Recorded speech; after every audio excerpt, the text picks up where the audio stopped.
This scene is exactly 70 seconds long. Queen Elizabeth II reigned for 70 years. And no, that's not a coincidence.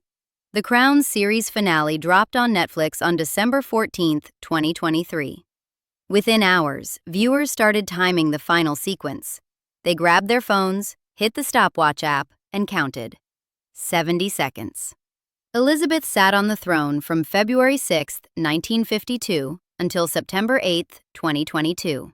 That's 70 years and 214 days, the longest reign in British history. And the final scene that closes her story runs exactly as long as her reign in years. But that's just the beginning. Because that 70-second sequence contains so much more than a numerical Easter egg. It contains Philip waiting at a doorway. It contains Claire Foy's young Elizabeth appearing alongside Imelda Staunton's elderly queen. It contains visual language that fans decoded within days of release. Language the production team never explicitly confirmed, but language that makes too much sense to be accidental. You noticed these details. You felt them, even if you couldn't articulate why they mattered. And you were right to notice. Here's the thing about The Crown's finale. Peter Morgan, the show's creator, made a deliberate choice to end the narrative in 2005, not 2022 when Elizabeth actually died. 2005. The episode titled Sleep, Dearie, Sleep is set during the wedding of Prince Charles to Camilla Parker Bowles on April 9, 2005, 17 years before the real Queen's death.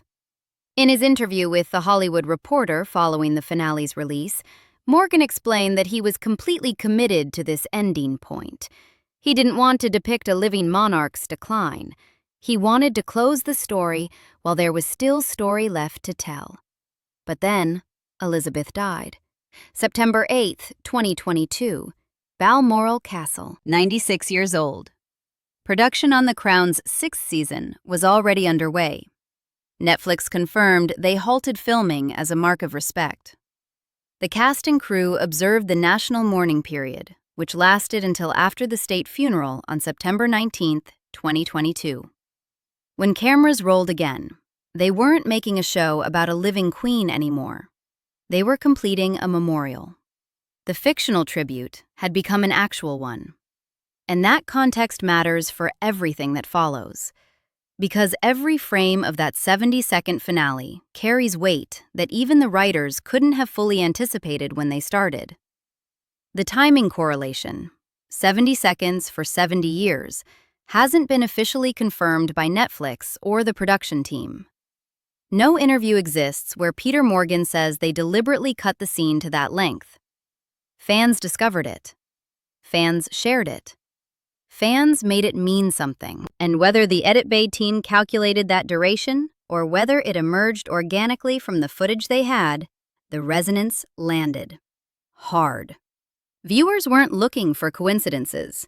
They were looking for proof that the show they'd invested 6 seasons in understood its subject as deeply as they did.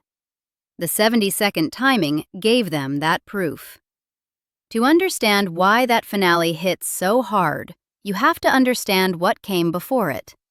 6 seasons, 3 actresses, 1 woman's life stretched across 60 years of history. Clare Foy started it. Seasons 1 and 2, covering 1947 to 1964.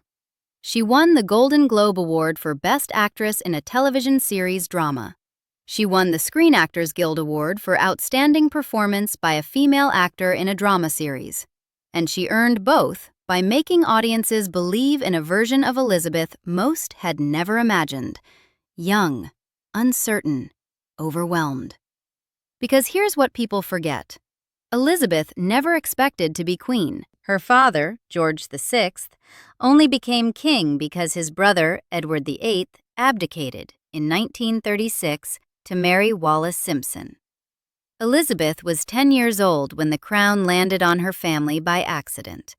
And then, on February 6, 1952, she was 25, visiting Kenya with Philip, when word came that her father had died at Sandringham House in Norfolk. She returned to England a queen. She hadn't asked for it. She hadn't trained for it, but she took the oath anyway. Foy's Elizabeth captures that specific weight. The early seasons show a woman learning the job while performing it, discovering that the crown requires the suppression of everything personal. Her marriage to Philip strains under the pressure of his subordinate role. Her relationship with her sister Margaret fractures over Margaret's desire to marry Peter Townsend, a divorced man, which Elizabeth's position as head of the Church of England made impossible to approve. In one of the series' most heartbreaking early sequences, Elizabeth essentially forces her sister to choose between love and family, and then watches Margaret resent her for decades afterward. The coronation scene in Season 1 remains one of the most discussed sequences in the entire series. June 2, 1953, Westminster Abbey. 27 million British viewers watching on television, the largest broadcast audience in United Kingdom history to that point. Elizabeth, 27 years old, kneeling before the Archbishop of Canterbury and swearing to govern the peoples of the United Kingdom according to their laws and customs, to cause law and justice in mercy to be executed in all her judgments, to maintain and preserve the Church of England. Those weren't ceremonial abstractions. She treated them as binding vows. The show makes this explicit. Elizabeth's understanding of duty isn't performance, it's architecture. It's the structure within which she builds her entire life. Foy's face during the coronation, young, solemn, frightened, determined, sets up everything the finale would eventually pay off. The promise maker, not yet knowing what the promises would cost. And then came the transition that changed the show entirely. Season 3 premiered on November 17, 2019, with Olivia Colman stepping into the role. The shift wasn't just casting, it was visual grammar. The cinematography team made deliberate choices to mark the passage of time through the texture of the image itself. Seasons 1 and 2 had a warmer palette, softer lighting, befitting a younger woman finding her footing. Seasons 3 and 4 introduced cooler tones, harder shadows. The palaces looked the same, but they felt different, colder, more institutional. The visual language told you that something in Elizabeth had calcified before a single line of dialogue was spoken. Colman won the Golden Globe for Best Actress in a television series drama for her portrayal. Her Elizabeth was settled into the role, but hardening because of it. And Season 3 gave her the material to demonstrate exactly what that hardening cost. Aberfan. On October 21, 1966, a colliery spoil tip collapsed in the Welsh village of Aberfan. 116 children died when the avalanche of mining debris buried Pantglas Junior School. 28 adults also perished. It remains one of the worst disasters in British history, made more horrifying by its preventability. The National Coal Board had ignored warnings about the tip's instability for years. The Crown's Aberfan episode, the third of Season 3, depicts Elizabeth's response to the disaster. Or rather, her delayed response. The Queen didn't visit Aberfan until 8 days after the tragedy. The show presents this delay as a choice driven by protocol, a concern that royal presence would distract from rescue and recovery efforts, but also as a failure of humanity. By the time Elizabeth arrives, the funerals have already begun. The moment for comfort has passed. Colman plays the Aberfan visit as a reckoning. Elizabeth walks through the destroyed village, sees the graves of children, and finally allows herself to cry. A single tear. The show frames this as one of the only times Elizabeth's emotional guard cracks in public, and then immediately shows her reflecting on whether the tear was genuine or performed. She can't tell anymore. The role has consumed the person to the point where she doesn't know if her feelings are real or dutiful. This is what Colman brought to the character that Foy couldn't have. The accumulated weight of years spent suppressing emotion until the suppression becomes indistinguishable from absence. Foy's Elizabeth chose duty over feeling. Colman's Elizabeth has done it so long that the choice no longer exists. there's only duty. Feeling is a memory. The Aberfan episode became one of the most acclaimed hours in the entire series. Critics praised its restraint, the way it refused to milk the tragedy for easy tears while still landing its emotional points. And Colman's performance? The queen who arrives too late, cries one tear, and then questions whether even that single tear was authentic, became the template for understanding Elizabeth's middle years. Doing the right thing wrong. Fulfilling obligations in ways that somehow fail anyway. Season 3 also gave us the investiture of Charles as Prince of Wales. July 1st, 1969, Carnarvon Castle. The ceremony had been designed as a television spectacular, meant to reinforce the connection between the Crown and Wales at a moment of rising Welsh nationalism. Charles, then 20 years old, was sent to Aberystwyth University to learn Welsh before the event, a gesture meant to demonstrate respect for Welsh culture. The Crown's Tywysog Cymru episode, Welsh for Prince of Wales, depicts Charles's time in Aberystwyth as a period of genuine connection with Welsh identity, followed by his realization that the investiture is essentially a performance designed to serve English interests. The crown he receives was designed to look Welsh without actually being Welsh. The ceremony appropriates Welsh symbols while ignoring Welsh grievances. Charles sees this. He participates anyway.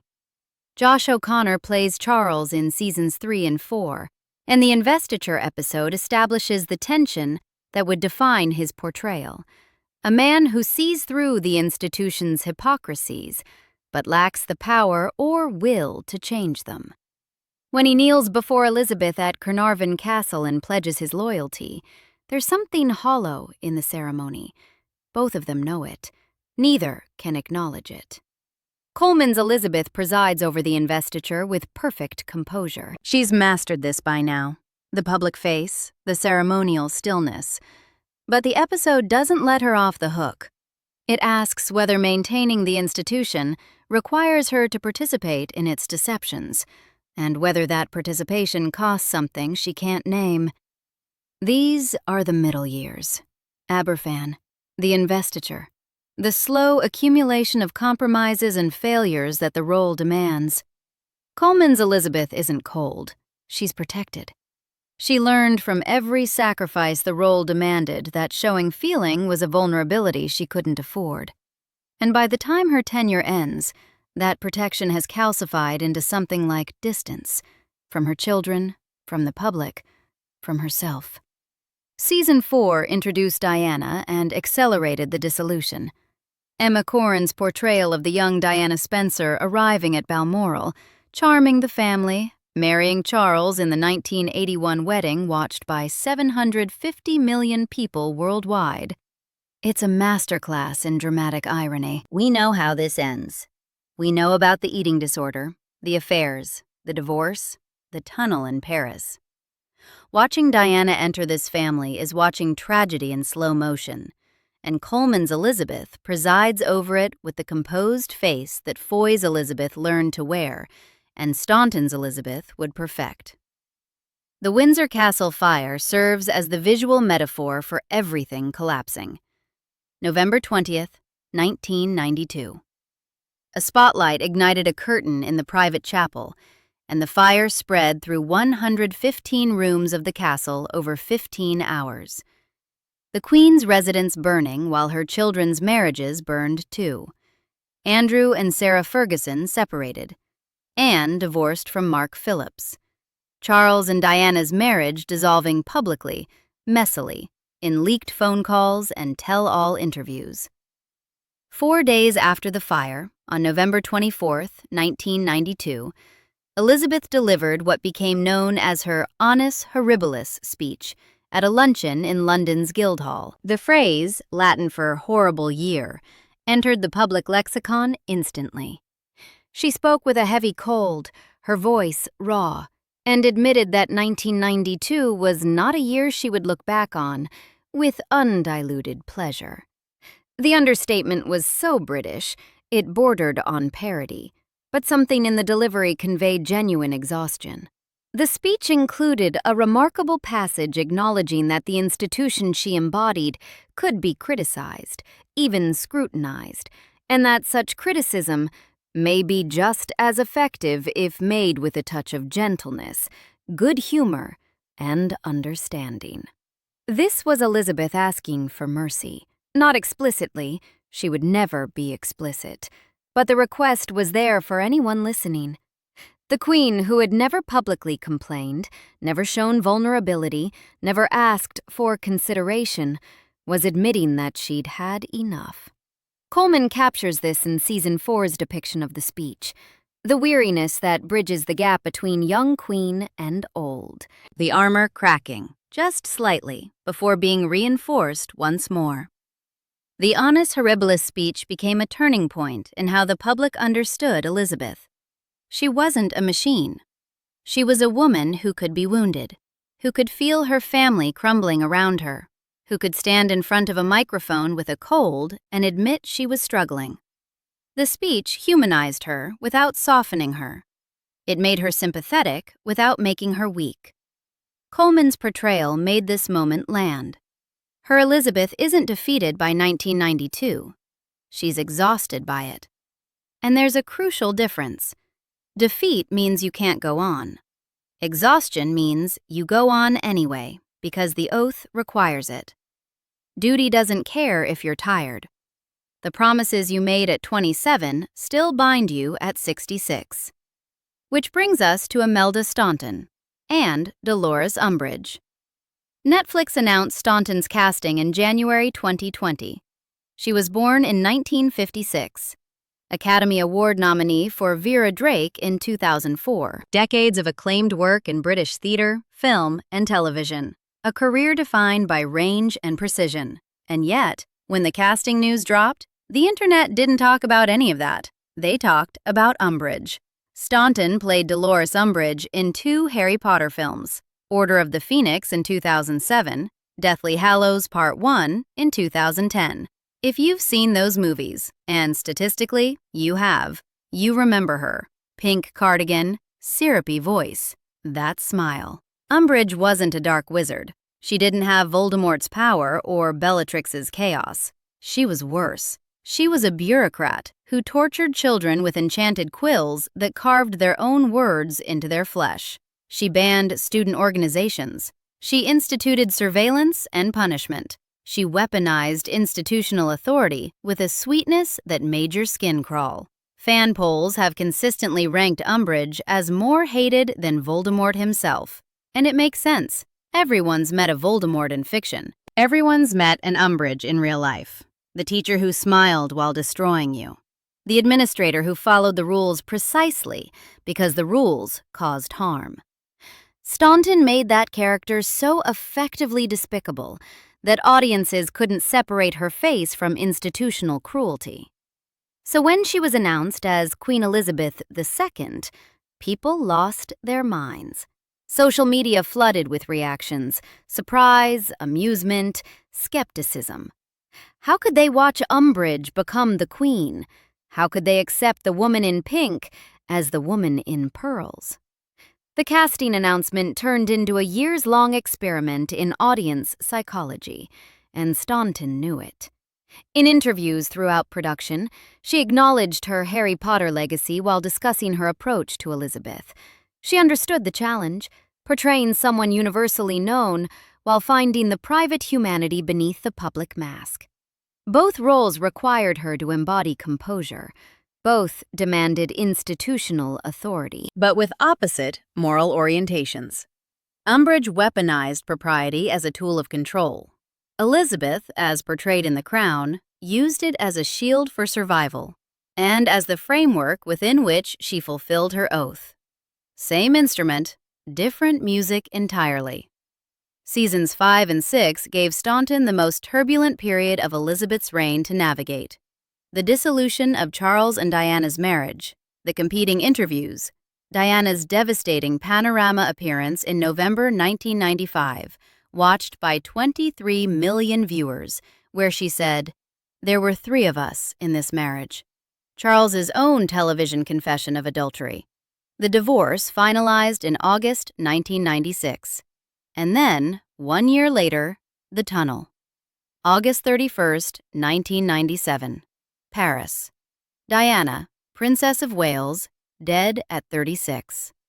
The Crown depicts Elizabeth's response to Diana's death as the central crisis of her late reign, not because of the death itself, but because of the public fury over the royal family's perceived coldness. The Queen stayed at Balmoral with her grandsons.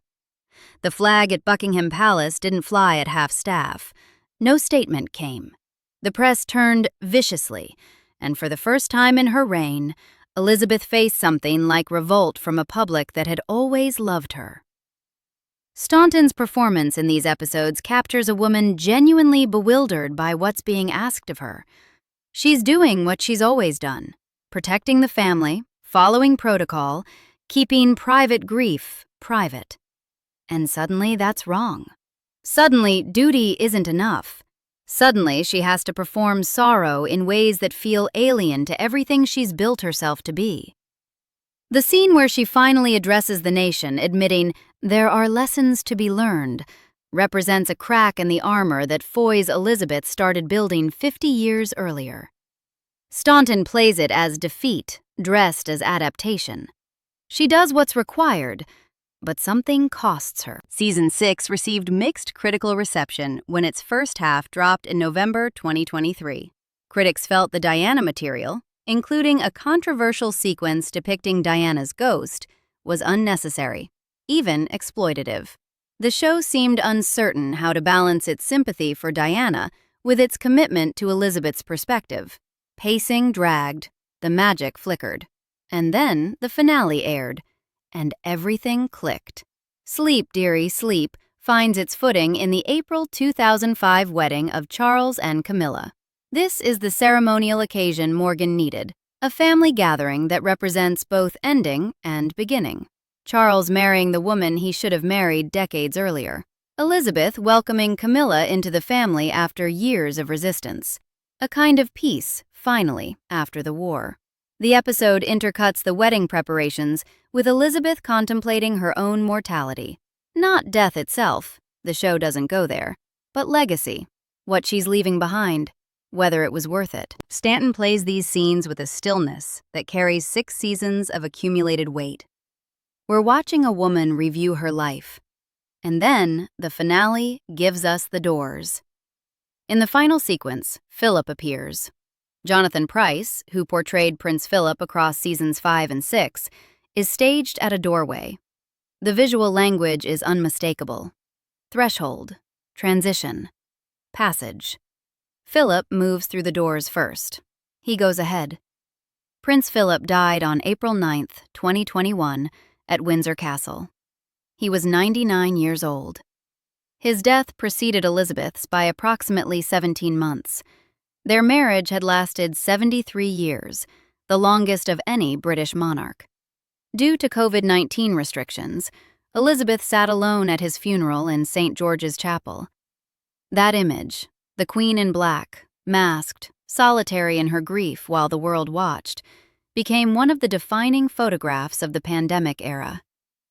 The finale is set in 2005. It doesn't depict Philip's death. It doesn't depict Elizabeth's death. The narrative ends 17 years before the real ending. And yet, fans immediately interpreted Philip at the doorway as representing the actual sequence of events. He died first. He went through first. He waits for her on the other side. The staging allows viewers to bring the biography they already know to imagery that doesn't explicitly reference it.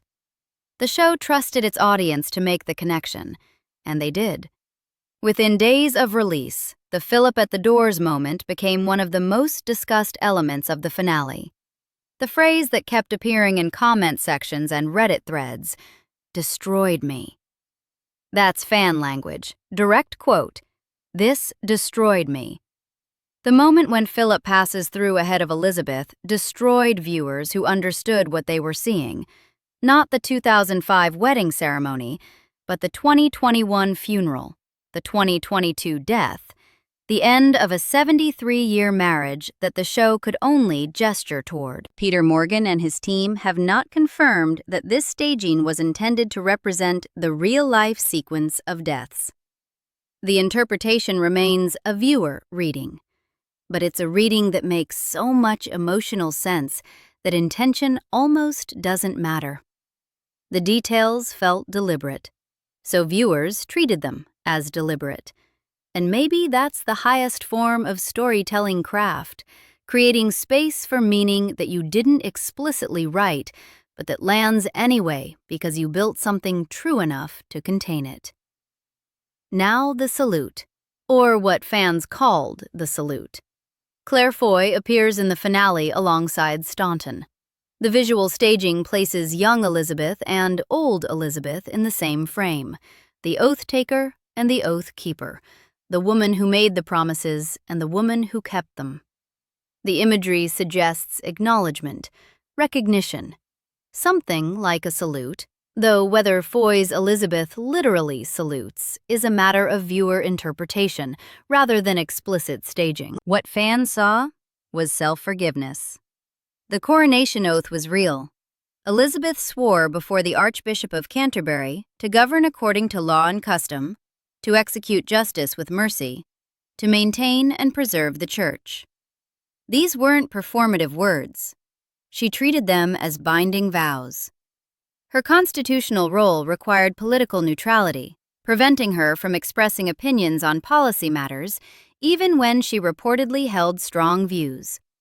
Her position as head of the Church created complexities around divorce that affected her response to Margaret's desire to marry Townsend in the 1950s, and later to the marital situations of her own children. Her understanding of duty led her to prioritize institutional obligations over personal relationships, creating emotional distance from Charles that he has discussed publicly. The young woman who made those promises couldn't have known what keeping them would cost. Suppressed opinions, strained family bonds, 7 decades of subordinating personal expression to institutional stability. The finale staging of young Elizabeth meeting old Elizabeth gave viewers permission to believe that the promise maker honored the promise keeper. That somewhere in the symbolism, the 27-year-old queen was saying to her 96-year-old self, "You did your duty." That word, duty, appeared constantly in fan discussions following the finale, often capitalized. Duty, the concept Elizabeth invoked throughout her public life, the framework within which she understood every sacrifice. The finale didn't spell out its meaning. It trusted audiences to bring their understanding of that word to the imagery, and audiences responded with the kind of emotional intensity that only earned trust produces. This is where the story ends. Another phrase that circulated in fan spaces. The acknowledgement that 6 seasons had built to this moment. Not the depiction of death, but the honoring of life. Which brings us to the 3 Elizabeths. The Crown asked audiences to accept something unusual. The same character would be portrayed by different actresses as she aged. No direct precedent in television drama. Child-to-adult casting transitions happen constantly, but adult-to-adult recasting of the same character across 3 performers within a continuous narrative, that required a different kind of viewing. Clare Foy for seasons 1 and 2, Olivia Colman for seasons 3 and 4, Imelda Staunton for seasons 5 and 6. Different faces, different bodies, different vocal qualities, all representing the same person across time. Viewers had to agree to this discontinuity. They had to accept that Elizabeth at 30 was a different physical presence than Elizabeth at 50, who was a different physical presence than Elizabeth at 75. The finale rewarded that agreement. All 3 actresses appear in the final episode. The Hollywood Reporter confirmed that bringing them together was central to Peter Morgan's vision for the ending. He described the reunion as representing the wholeness of Elizabeth's life, with each actress embodying a distinct period that together formed a complete portrait. The New York Times review of the finale, published December 14, 2023, noted how Foy's appearance, distills what she, Colman, Staunton, and the show overall conveyed about Elizabeth. 3 women, 1 queen, 1 life. The structural uniqueness of this moment can't be overstated. No other television series has attempted anything like it. No other character has been embodied by 3 adult actresses across 6 seasons, and then unified in a single episode. The Crown invented this form, and the finale delivered its fullest expression. Fans describe the effect as watching a life flash before their eyes, which is exactly what it was. The young queen who took the oath, the middle-aged queen who endured Aberfan, the investiture, the Windsor Castle fire, the slow dissolution of her children's marriages, the elderly queen who buried Diana, navigated public fury over her response to that death, and eventually welcomed Camilla into the family. All present, all the same person, all Elizabeth. The 3-actress structure transformed what could have been a limitation, different faces playing the same role, into thematic statement. Continuity across discontinuity, identity persisting through transformation. The promises we make young, binding us to who we become old. And here's what happened with Staunton. Across seasons 5 and 6, she earned it. She earned the emotional investment of an audience that had spent years hating her face. By the time that 70-second finale played, viewers weren't thinking about Umbridge anymore. They were thinking about Elizabeth. They were thinking about the woman who sat alone at her husband's funeral because of COVID restrictions. They were thinking about the queen who welcomed Camilla after decades of resistance. They were thinking about duty. Fan discourse after the finale frequently described Staunton's journey as going from most hated to most honored, from villainy to reverence, from the character who made audiences despise the color pink to the character who made them cry in the final frame. It's the kind of career arc that almost never happens. The same face, carrying opposite weight, requiring audiences to overwrite years of emotional memory. And they did. Because she's that good. So here's what you were right about. The 70-second timing wasn't coincidence. Or if it was coincidence, it was the kind that emerges from a production team so immersed in their subject that the details align without conscious calculation. 70 years, 70 seconds. The math doesn't lie. Philip going through the doors first wasn't random staging.